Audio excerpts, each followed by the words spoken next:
একটা মানুষের সাথে যখন আরেকটা মানুষের সম্পর্ক শেষ হয়ে যায়, শেষ মানে কি শেষ, সেটার এক্স ওয়াই জেড কিচ্ছু থাকে না।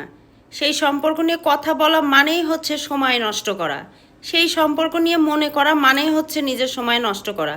আর আমি একটা জিনিস বুঝি না, যে থুতু ফালাই দিমু সেই থুতু কেউ কি আর চাইটে খায়নি? যে থুতু একবার ফালাই দিমু ইয়ে তো ফালাই দিমু, ইয়ের দিকে আবার ফিরে কিল্লাই তাকামু, সেটা নিয়ে আবার কথা কি জন্য বলমু? এতগুলো কথা কি জন্য বললাম বুঝতে পারছেন? কথা হচ্ছে যে প্রেম করছিল, ভালো কথা, ব্রেকআপ হয়ে গেছে, কথা ফিনিশ। তুই এত ভালো মানুষ হইলে কি তোর সাথে ব্রেকআপ হয়নি রে? ব্রেকআপ হয়েই গেছে, এখন তুই কি করতেছস সেটা নিয়ে আবার ঘাটাঘাটি করো রে। কিলে ঘাটাঘাটি করো রে? মানে হেতি আরেক জায়গায় একটা ভালো জামাই পাইছে, হেটা তোর সহ্য হন না? মানে তুই যে ফাঁস নাই এত হেতিরে ইল্লাই এখন তোরে এখন এইটারে জগা খিচুড়ি কইরে ইয়ানের দুর্গন্ধ বের করতে হইব। তো এখন তো হিতির দুর্গন্ধ তো বাইর হন না, বাইতে হয়েছে তোর।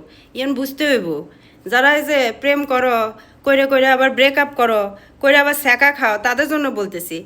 আরে ভালো যারে বাসবা সে কাছে থাক আর দূরে যাক, যেখানে যায় যাক, ঠিক আছে? তার জন্য দোয়া করতে থাকবে, তাইলে না হইলো এটা ভালোবাসা।